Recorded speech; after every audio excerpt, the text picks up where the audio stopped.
Radio Mano Papachango.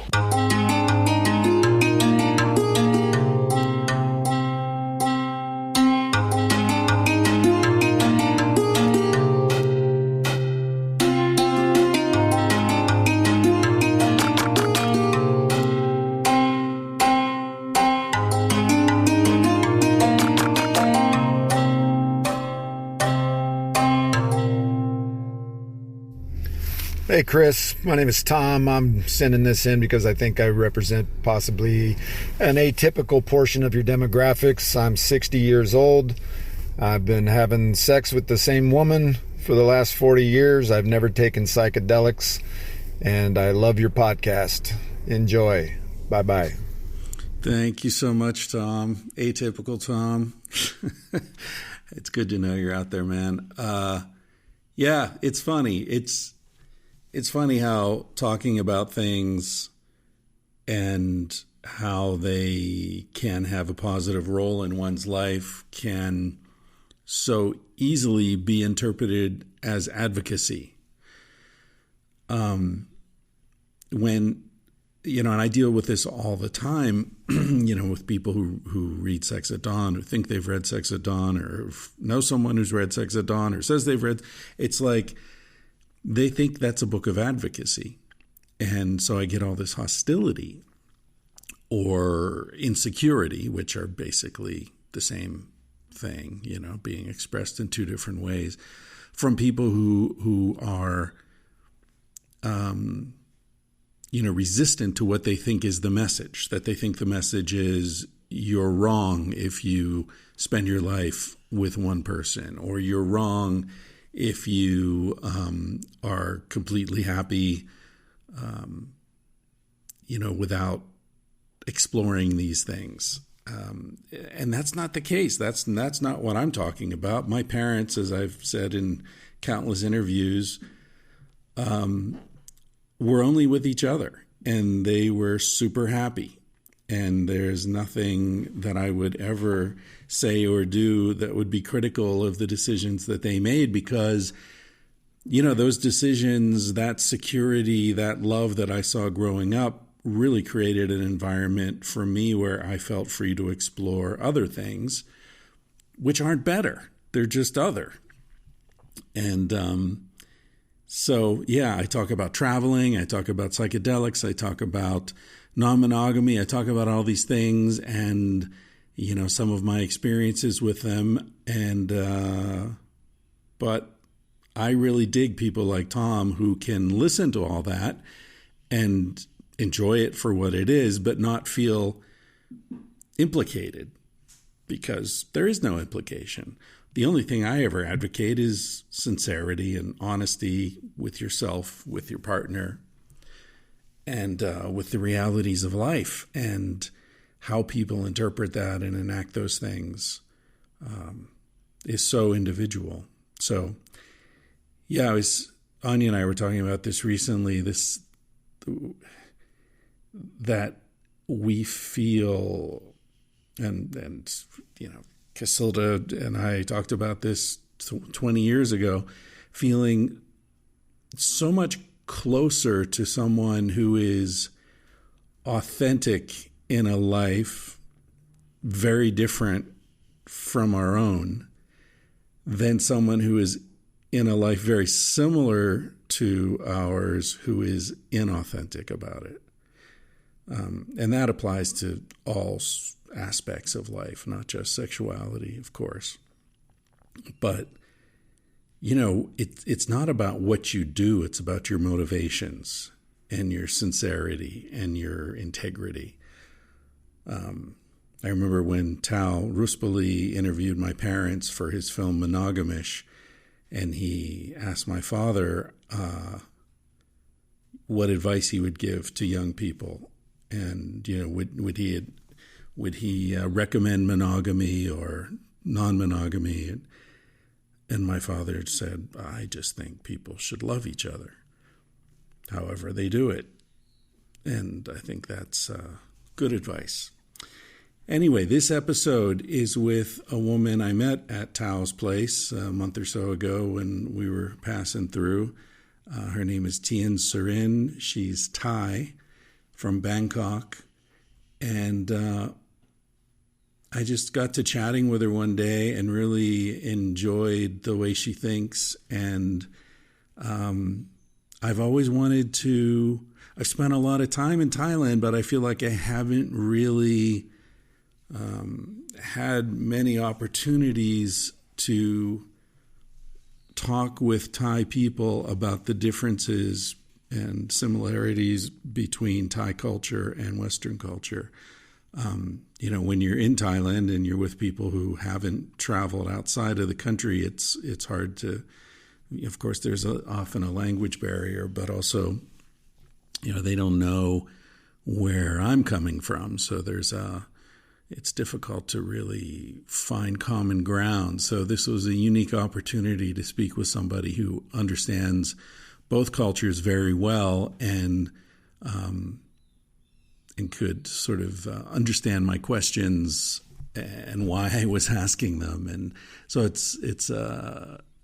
I'm really glad to be able to bring this conversation to you, because in my experience with all my traveling and all my time in Thailand, this may be the only time I've ever really had a chance to have this kind of conversation about these very different cultures.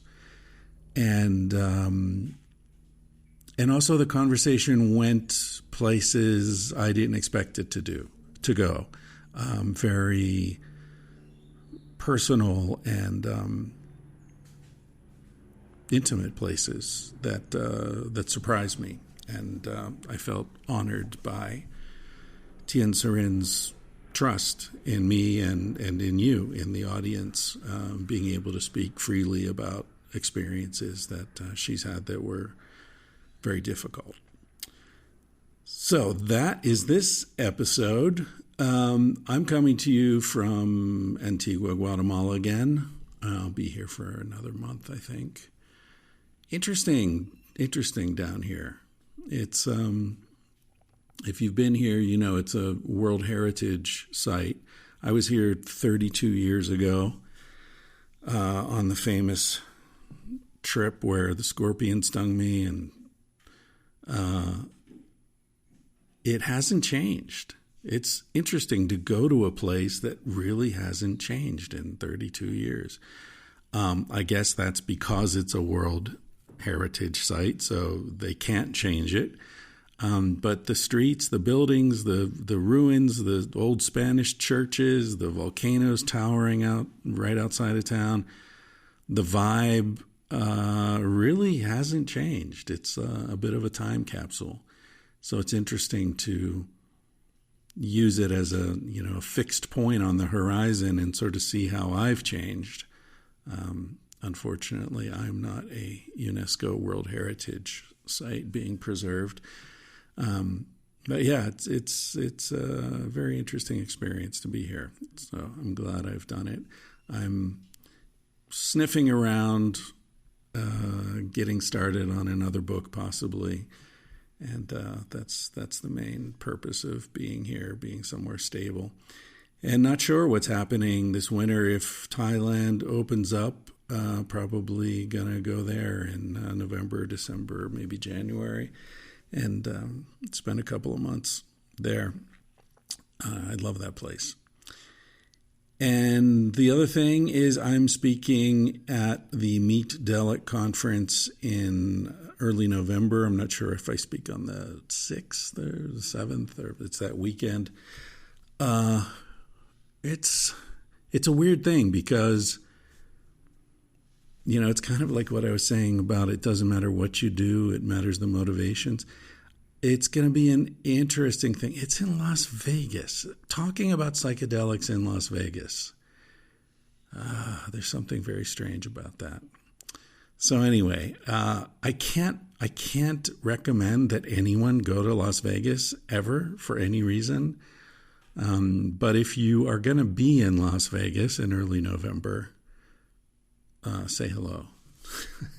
That's about as enthusiastic as I can get about that. But if don't worry about it, because I kind of feel like maybe my talk is going to be not in alignment with a lot of the other stuff, because I'm a bit of a curmudgeon on these matters. All right. Last thing I wanted to say, I want to remind you with Christmas coming up in a couple of months here, if you buy stuff on Amazon, which is kind of like Las Vegas, I can't recommend that you buy stuff on Amazon, but if you do,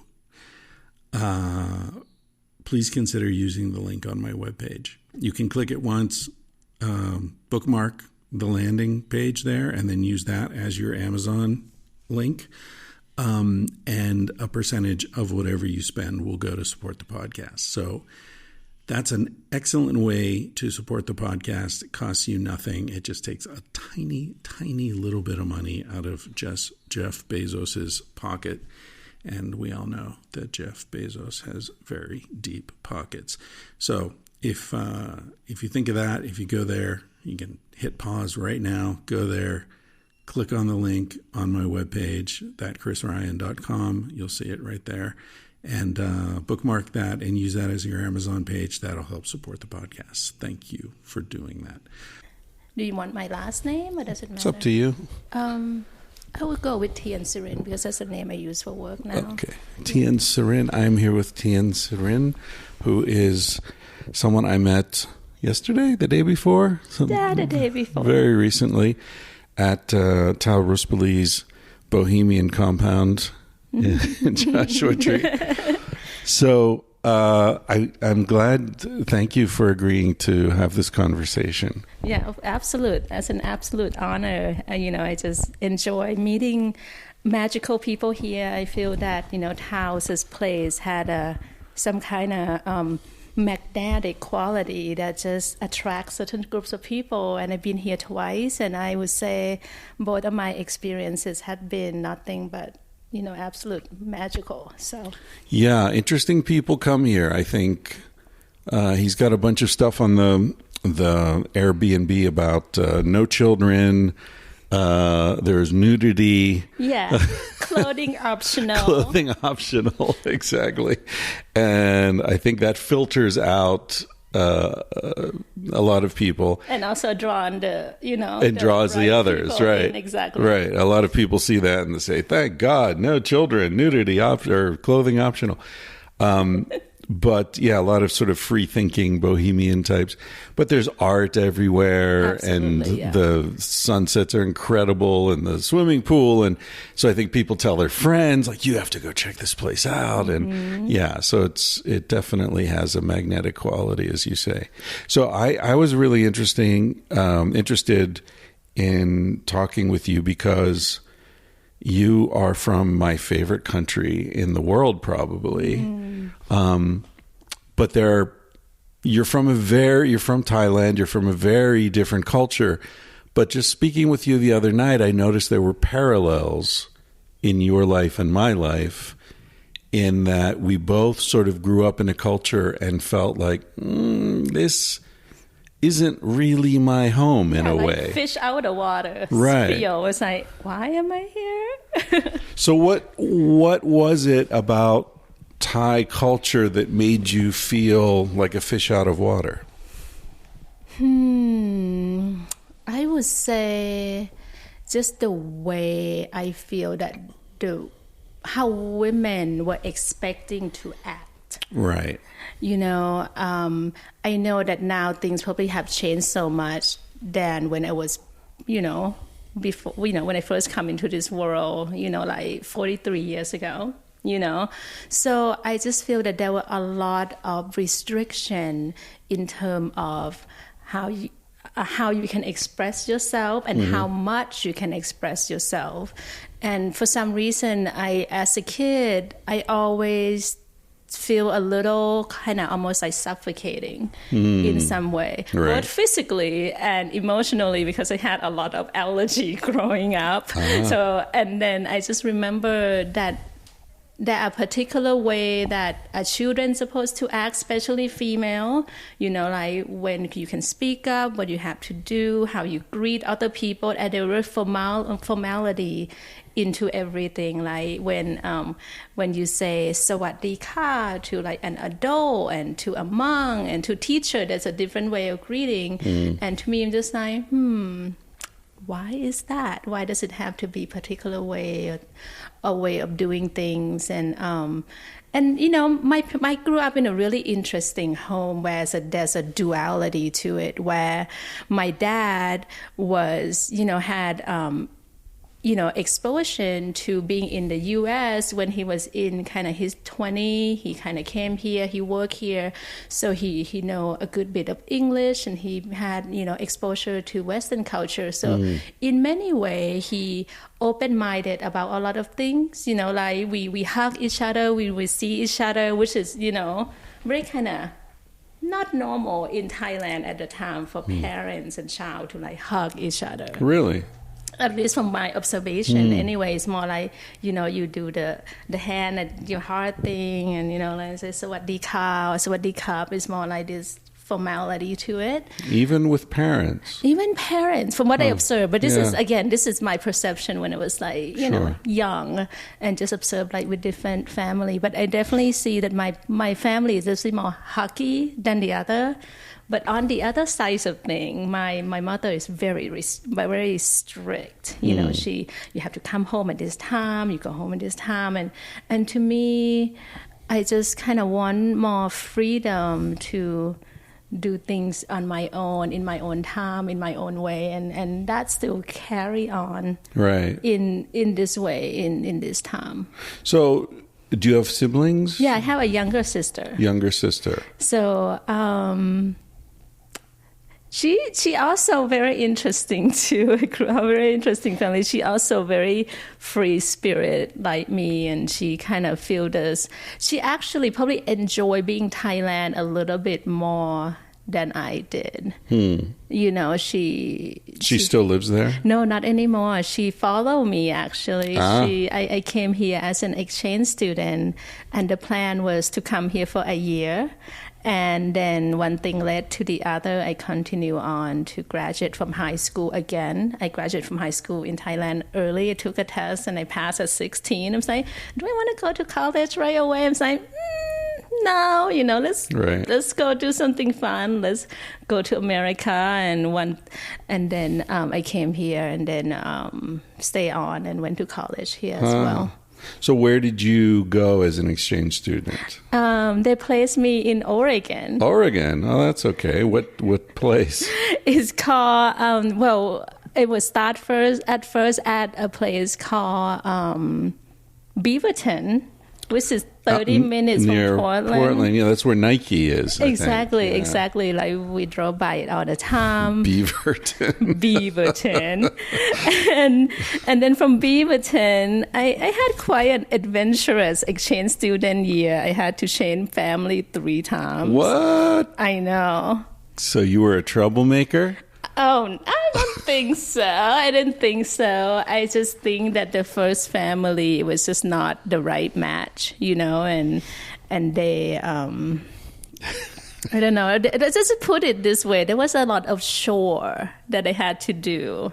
A lot of chores. A lot of chores. They wanted you to work and... Yeah, it was an interesting experience. And then they end up, the person that was my supervisor ended up, moved me out and then moved into another family who is, a newlywed for the woman. The guy been married before, and I think they probably need their own private time. Right. So then I got moved again. So why did they want to have a student with them? That's a good question. Do they get money for it, or I think they got something out of it. I'm sure. I think from what I understood a little bit, and then I moved to the third family, who we're still very close today. I consider them one of my really close family. Oh, good. And that's how I got exposed to Christianity. So that's where I end up in Christian school for a while. And was that all in Beaverton or different parts of Oregon? Beaverton and Aloha.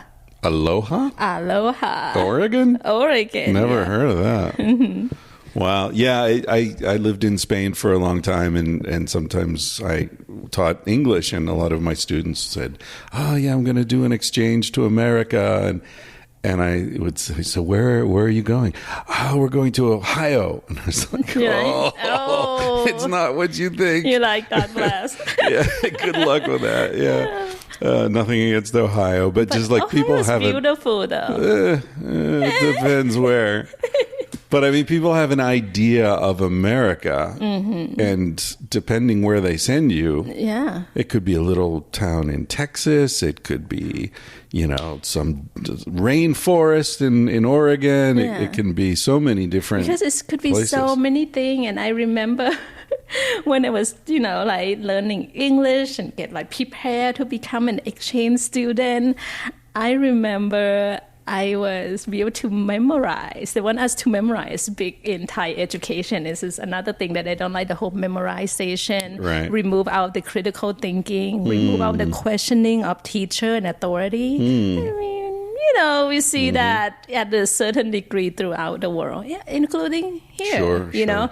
So I remember I had to memorize the capital city of each state. I used to remember all of them. And I remember how jealous I was that two of my friends get to be in California. And at the time, I didn't know what everything looked like. They got placed in Ontario, California, and it's like basically in the middle Orange of County. nowhere, and just like, maybe I shouldn't be that jealous about it. Right. Yeah, Oregon's a pretty good. It's really pretty in the summer. The rest is just Pretty rainy. Yeah.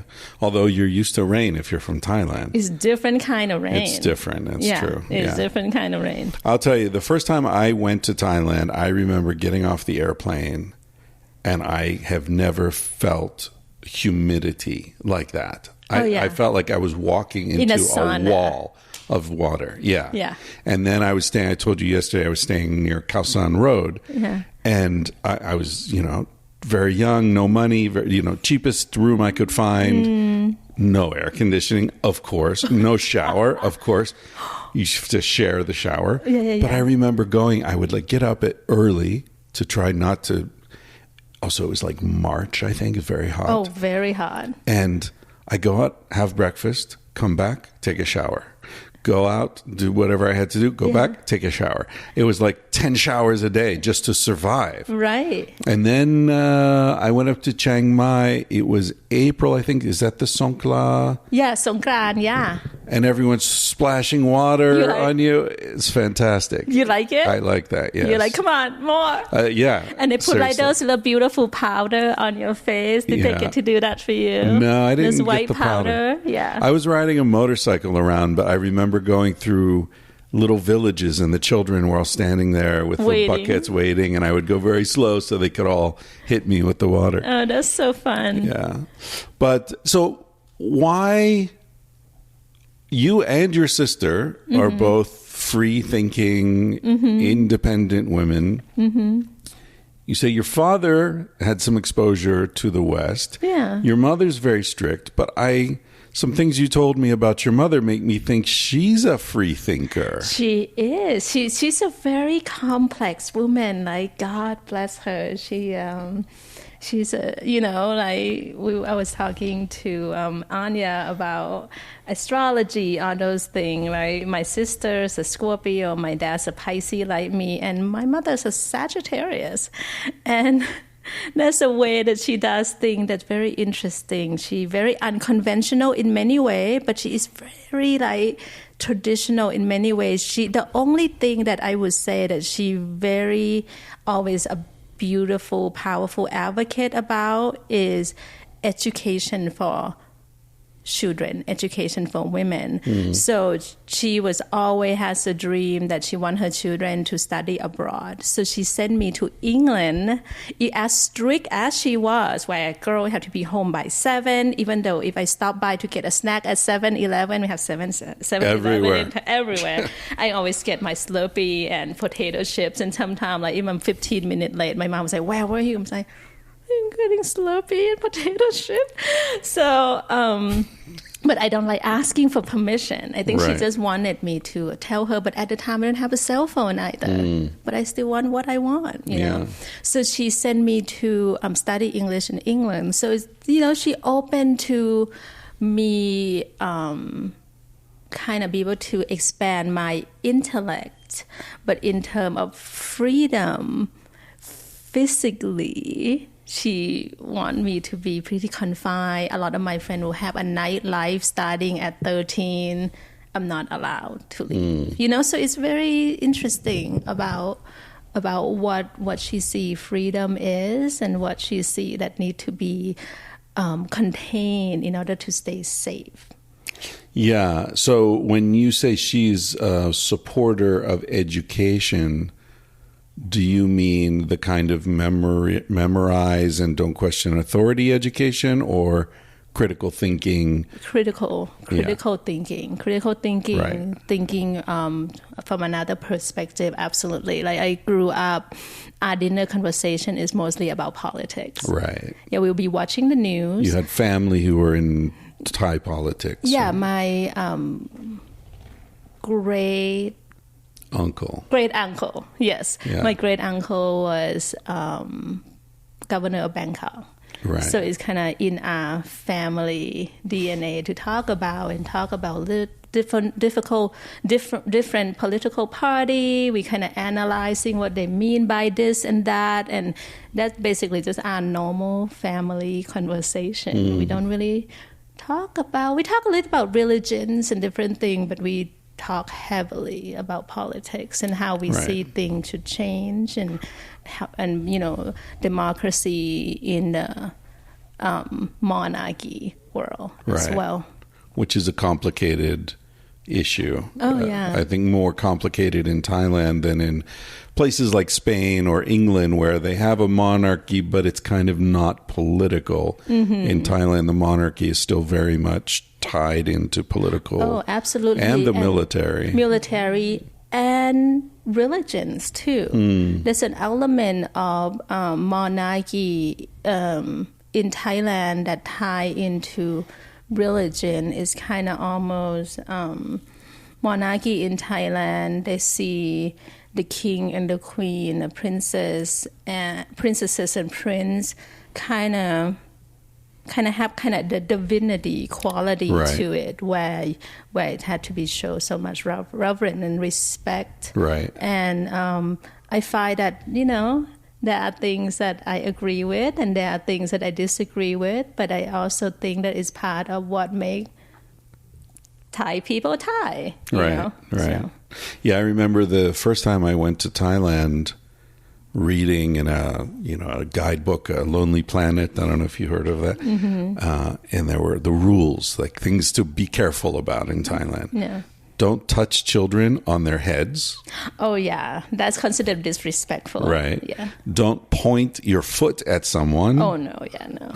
Even me putting the foot on the coffee table right now, we would do this in Thailand. My mom would be like, girl, what are you doing? Right. But especially if it's pointed at someone, right? Oh, absolutely. Right. Yeah. And never joke about the king. No jokes, nothing. Just don't even go near there. Don't go near there. Yeah. Yes. And I remember, because it was so humid, I went to a cinema and I just watched movie after movie after movie just to stay in the air conditioning. Yes, but you have to stand up. Every movie, you stand up, and they played the national anthem that I guess he wrote, and the pictures of him, and everyone was very, very serious. Yeah. As an American, that felt a little strange to me. Yeah. But in America, we do it all the time with the military.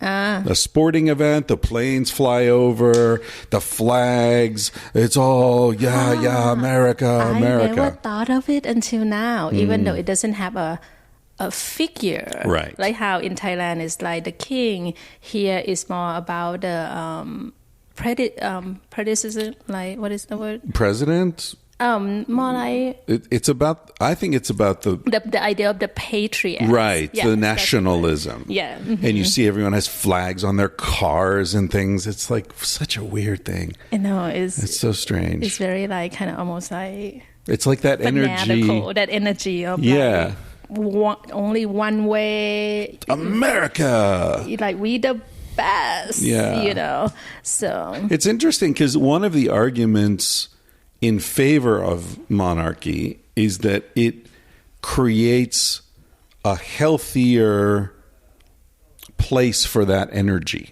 to go, right? So in England it goes to the queen, or in Spain to the the king and the queen and all that, and it's like, okay, that's that. It's like I don't know, it's almost like a human sacrifice or something, like the offering. Yeah, the offering. And in America, since we don't have that, it goes into weird places. All sorts of places. Yeah. Do you think human need to be put that output of that emotion towards something in order to feel like they have direction? I think so. And I think one of the problems one of the sources of a lot of the problems that we're facing in the world right now is that those objects of reverence, whether it's royalty or religions or the banking system in America used to be like, oh, you can always trust the banks, right? The banks won't take chances with your money. It's safe.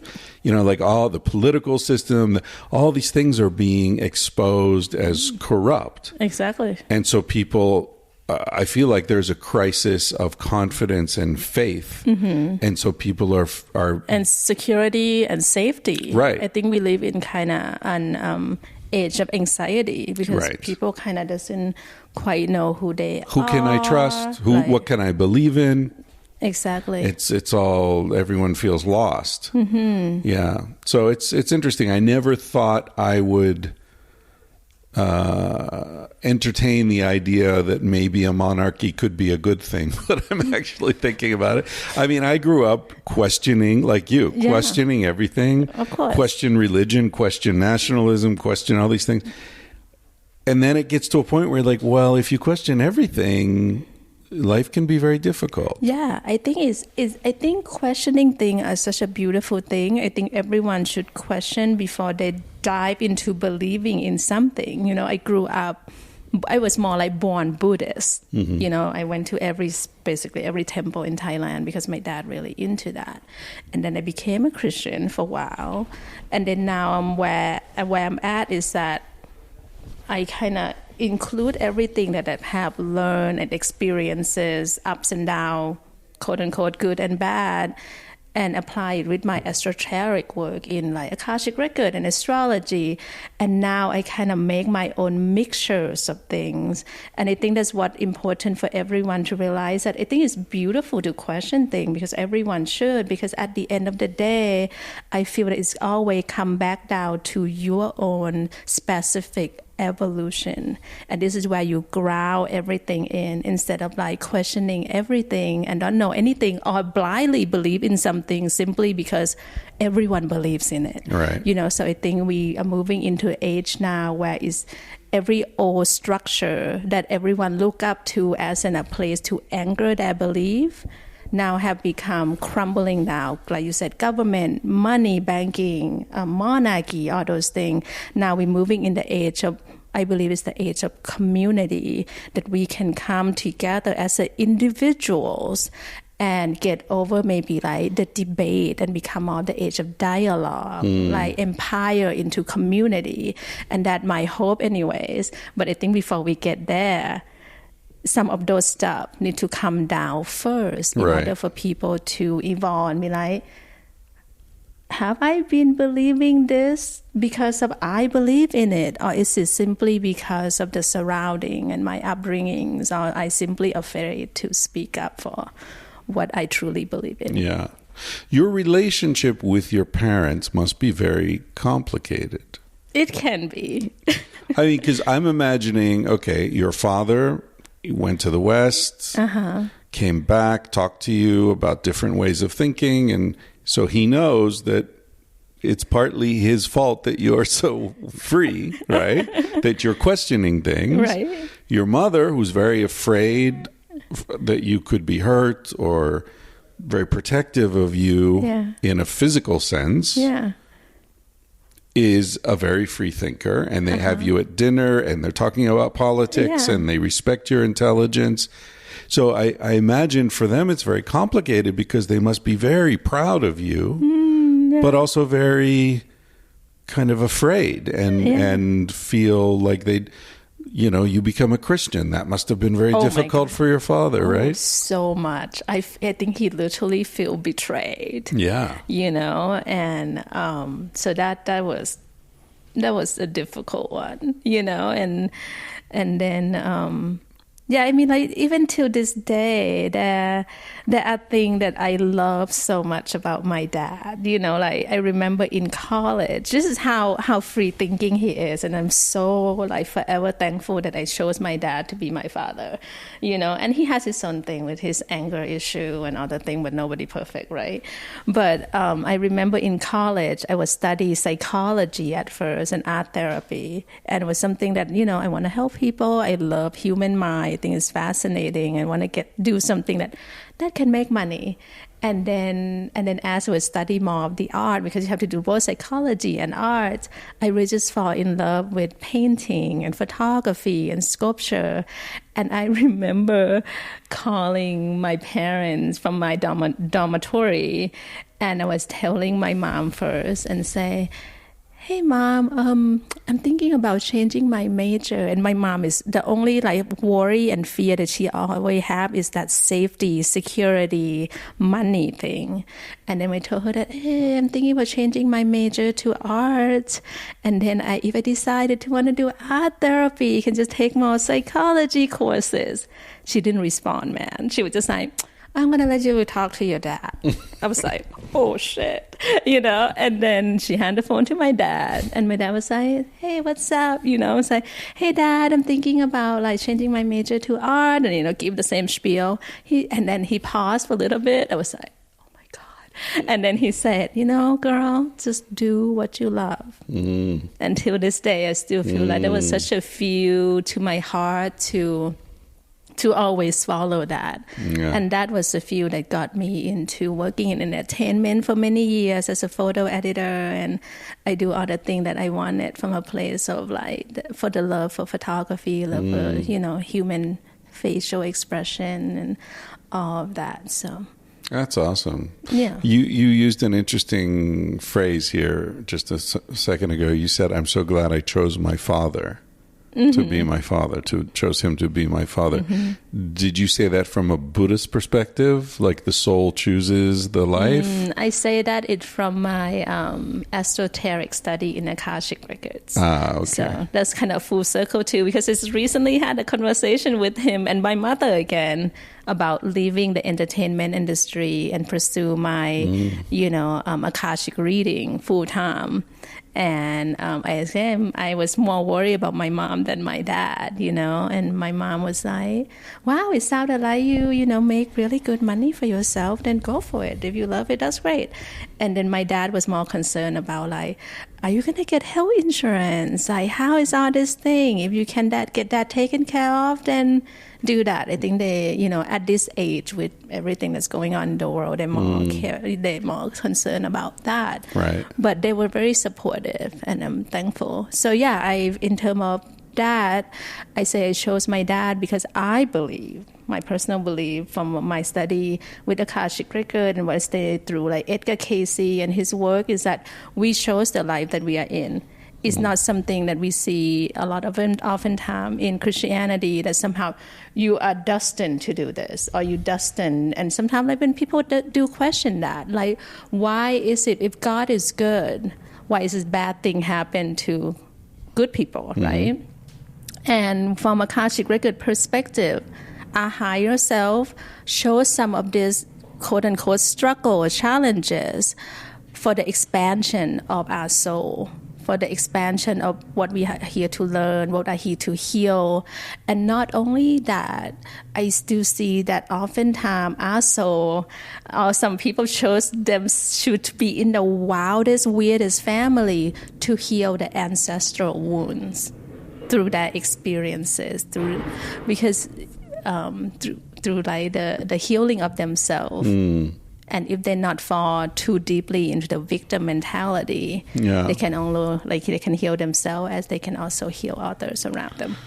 Yeah, that's a problematic way of thinking for me, because I feel like I see that in some situations where it's like, oh, you need to work through this. Your challenge is to confront this thing in this life.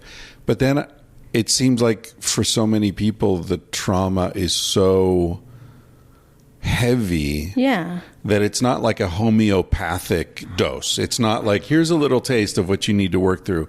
It's like, here's more trauma that you're going to have to work through for 20 more lifetimes, you know?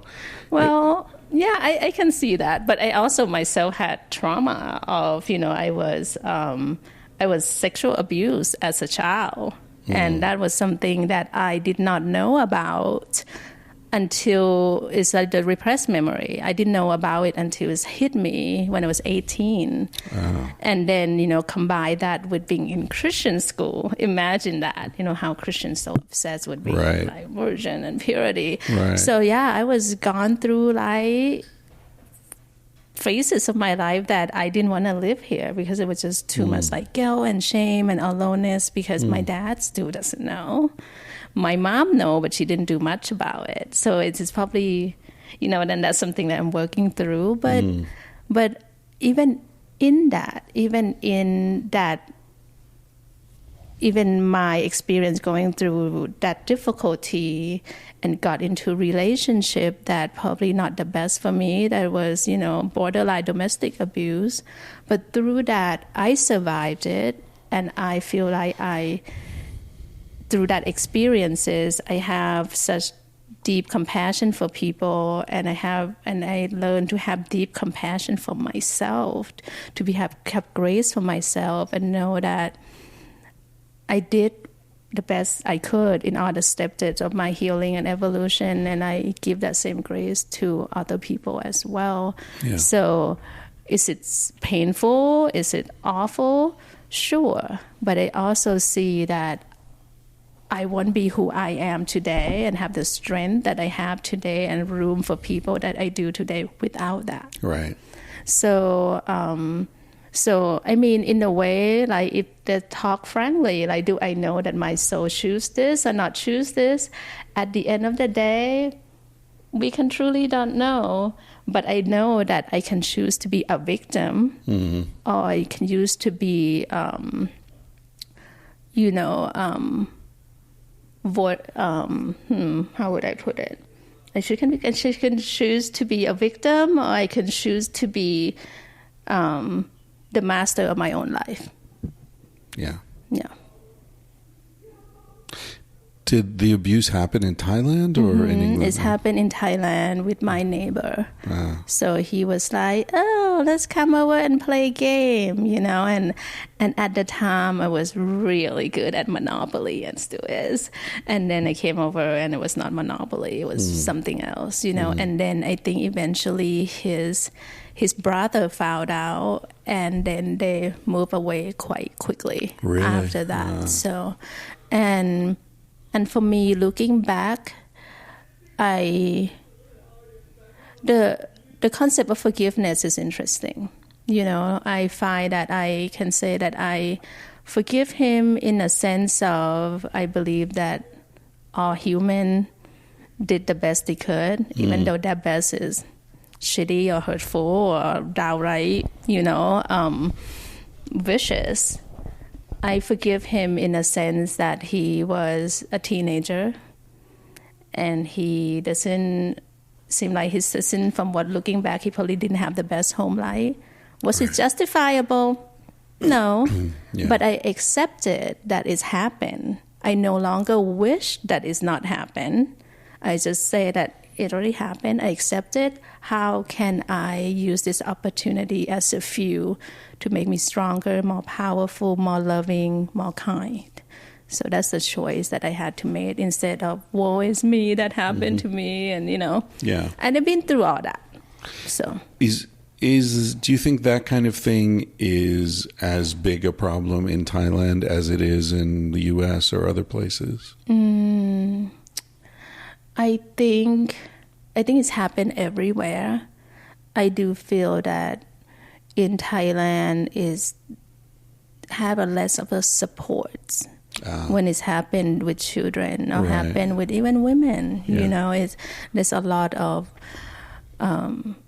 more of the guilt and shame that around it kind of brings shame to the family. Wow, it's not even, you know, the women's fault. And I know this sorts of thing happen to men too, you know, not just women.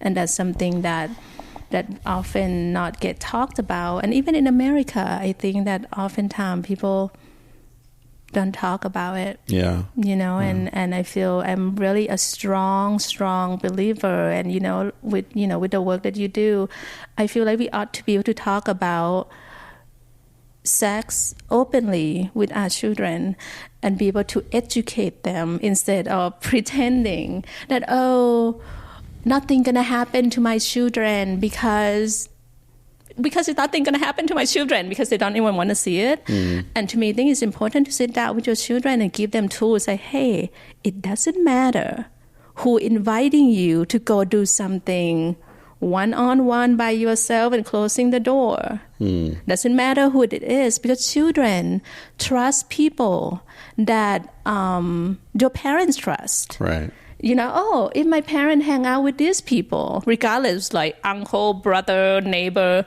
they must be good people, right? Yeah. They're not stranger. Yeah. And most of the time, this abuse in children happen with people that you know. Yeah. You know, and I think it's important to talk to your children and say, in what scenario is totally acceptable and okay for you to say no and walk out. It's strange that it's like the thing your mother was trying to protect you from is exactly what was happening. Yeah. Yeah. Yeah. And she feels that I'm safer here than then. So maybe like her intuition. I don't know, you know. So. Right. Interesting. You know, the reason I asked if you thought it was as big a problem in Thailand is I've always... Well, you know, I'm very interested in sexuality and I wrote the book and all that, but I'm very confused and interested in the way sexuality is experienced in other cultures, right? And Thailand is a very intriguing example of that because I've spent a lot of time in Thailand. I was young the first times I went there, and I find the people so beautiful, the women so beautiful, and the sort of the understanding of sexuality in Thai culture is very alien to me, right? Having been raised in America with the whole Puritan thing. And everyone, like, I could never go with a Thai girl because I could never understand what's happening. In what way? Tell me. Explain. Well, you know, it was very common for Western travelers in Thailand. You know, you meet a Thai girl, you go travel with her, she translates. From a Western perspective, some people would say it's prostitution, but from another perspective, it's confusing. Right. So, for example, I remember I met this guy in Nepal, and we were talking about this. Right. And I was going to go back to Thailand, and he said, "Oh, I love Thailand. I have a girlfriend in Thailand." I said, "What do you mean you have a girlfriend?" He said, "Well, okay, maybe not really a girlfriend. Like when I'm in Thailand, I call her a companion." Yeah, and if she's available, we travel together. She translates. She gets better prices on the rooms because it's not the Westerner price, it's the Thai price. She takes me to the best places to eat that I would never find myself. And I said, well, but like, do you give her money? Then he said, no. He said, what happens is we go to her village and we stay with her family. And like the last time we were there, I noticed that the refrigerator was old, and I say, do you think your mother would like a new refrigerator? And she says, oh yeah. And then we go and we buy her mother a new refrigerator, and I give this to her mother, and her mother's very happy, everyone's very happy, and that's it. Yeah. it's not prostitution. And it's really not different. I mean, I've had many American girlfriends where I pay for everything and I buy a gift for her mother. But I know how to negotiate that. Mm-hmm. And in Thailand, I could never feel comfortable because I never knew, like, does she really want to be with me? Or does she need a refrigerator? You know? Very interesting. And so I couldn't figure out how to. And then I said, what if she's not available? He said, oh, then she just, she tells her friend. But isn't that the same question, though, that you should ask with girls you date here? Like, is she want to be with me or she want my refrigerator? Of course. Yeah, but I guess in Western culture, it's easier for me to see her motivation. You know what I mean? And I wonder some of it. I wonder if it's had the media influence. So I'll share with you a little bit how I see the news in Thailand and the news here. Yeah. So in Thailand, we would have news about people getting raped and killed all the time. Like we're talking all the time. How here is all about the politics, the government, and all of that, and very little of a local news of who get killed, murders, and rape. You know, in Thailand, it's like constant. That is like the main source. Violence. Yeah, exactly. And I also see that in America, the way America or the Western culture portray Thailand is really heartbreaking for me, because it's often talk about, of course, beautiful ocean and food and blah, blah, blah, but also talk a lot about prostitution. Right. But let's be honest, that prostitution here, it just doesn't, is not as been show in media, like how it is. And it's not like someone from another country would come to America and expose the prostitution in America, you know. I guess part of it also is that Americans think that if it's illegal, you're more protected from it somehow. Right? So in Thailand, it's not illegal. Mm-hmm. And so there are all these sort of gray zones. In America, a prostitute, I guess, is, well, even this is changing with media, or with social media and stuff. But until, you know, cell phones and all that, I guess a prostitute was a prostitute. There wasn't this sort of in between. Are you my girlfriend? Yeah. Oh, yeah. More like this companion sense. Right. Yeah. But now with all these, you know, seeking arrangements and these apps, it's sort of becoming and unclear. It's debatable too whether escort is a form of it, you know. Right. Yeah. And they give the girlfriend experience. The girlfriend experience. It's so strange. I know. I'm just like, what? Yeah. Yeah.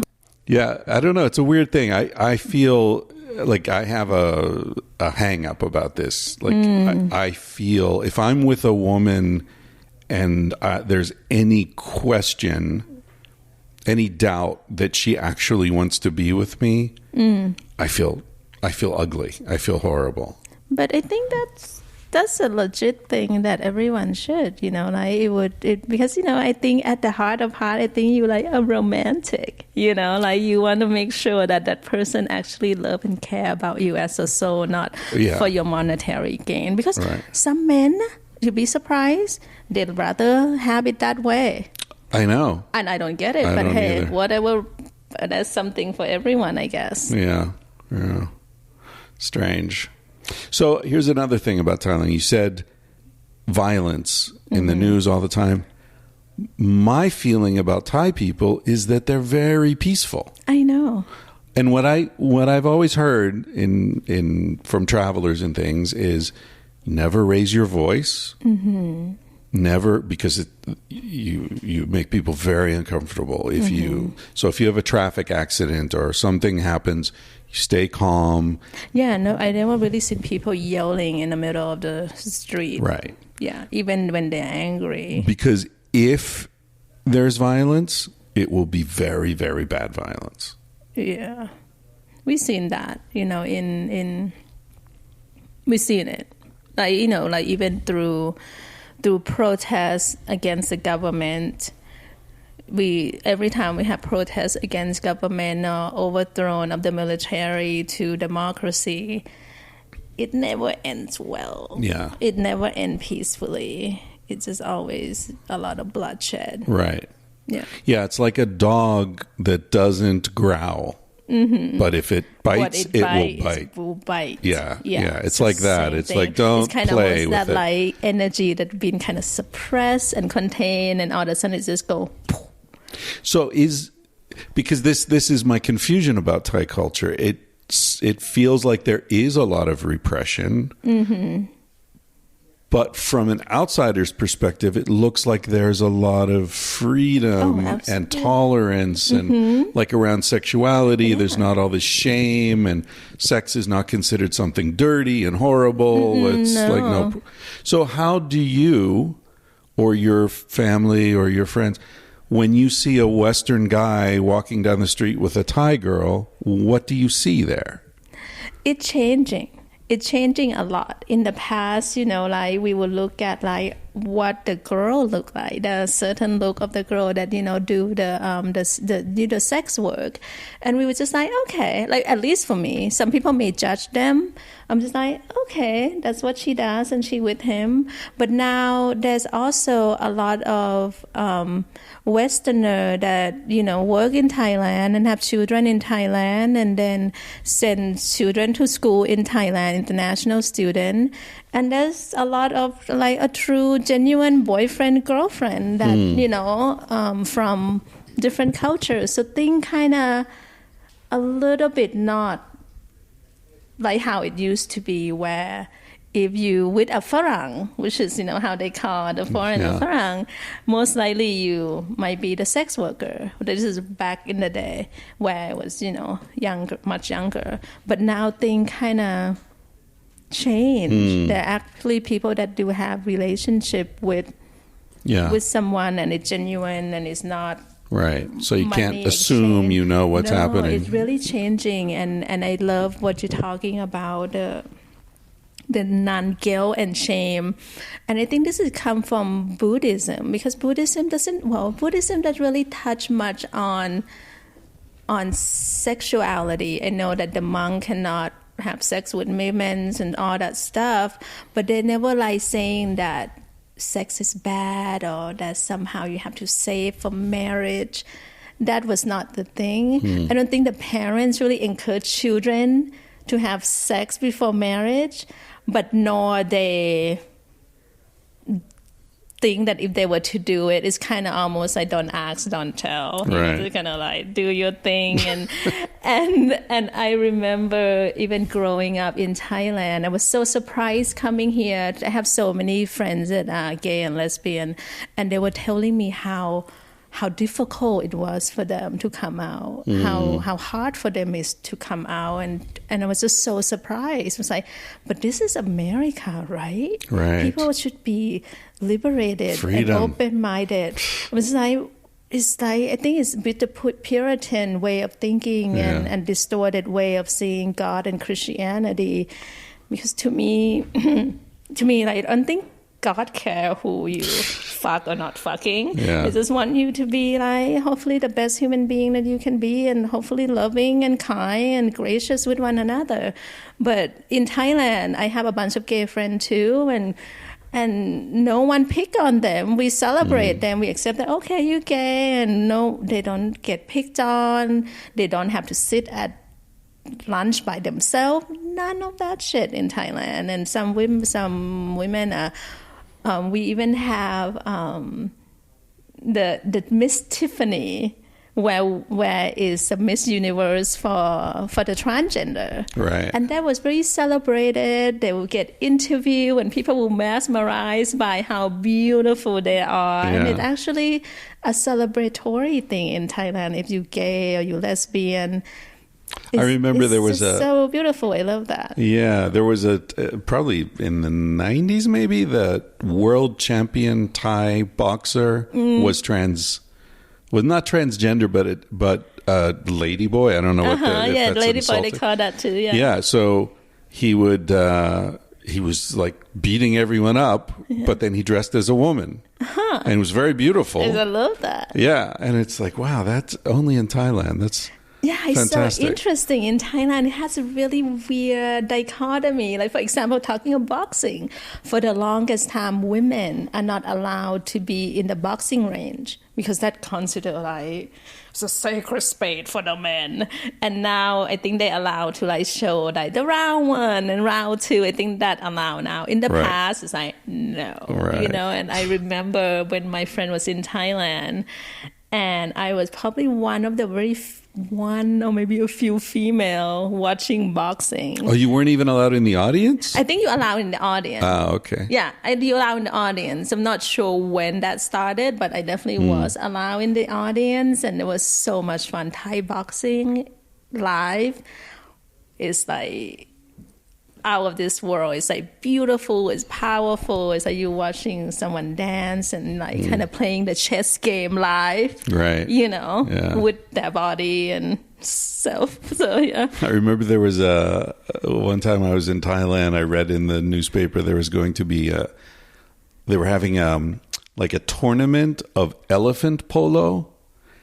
You know, where they ride elephants, but they hit the ball. Yeah. And one of the teams was all ladyboys. It was like the ladyboy team was playing against the other teams. Oh my God, I'm sure the man is like, oh shit, I need to win. It's really funny. Yeah, I think that's what I love the most about Thailand. There are certain things that I feel like is extremely a little need like to be more liberated, but that in terms of the gay rights, I absolutely love it, and was actually very surprised of some of the things that my friends had gone through. Is there here in America? Is there gay marriage in Thailand? Is that legal? No, I don't think so. It's not interesting, right? Like so it's accepted, but not of legalized. You know, so not yet. But and what about lesbianism? I've seen so many clearly gay men in Thailand, but I don't feel like I've seen a lot of lesbians. They're not as, you can see them, they're there. I just don't think they just expressed it differently. You know, like the girl might cut their hair short, or sometimes they kept their hair long. It's just more subtle. Right. So you wouldn't necessarily know. No, but they're open about it. I know several of my lesbian friends in Thailand that, oh my God, they are notorious for have many girlfriends. Really? So like all my gay friends in Thailand, they tend to be kind of like, oh yeah, this is my boyfriend, and they're very kind of monogamous about it. Really? But the lesbian in Thailand, the ladies love all the ladies. Really? Oh yeah, they're like lesbian fight, and like, why are you with her and not with me? And it's really interesting. It's known for, at least for my experience, that a lot of my lesbian friends in Thailand did have quite a few girlfriends at different schools. So like, so it's the opposite of the West, where gay men are more promiscuous than lesbians, at least. Yeah, at least from my experience. Right. Not all of them. You know, this is from my own personal experience. But they will have like a girlfriend at this school, and then have another girlfriend at another school, and so. Well, that's interesting. Well, it's good to know that it works both ways there. Well, thank you for sharing all this. Is there anything we should? The flies are starting to bother us. Should I come want to have a conversation with us too? Exactly. I think I love this conversation, and I think we didn't really plan to have one conversation one way or the other, and I think it flowed beautifully. I think that's my favorite way. Just turn on the machine and see what happens. Yeah.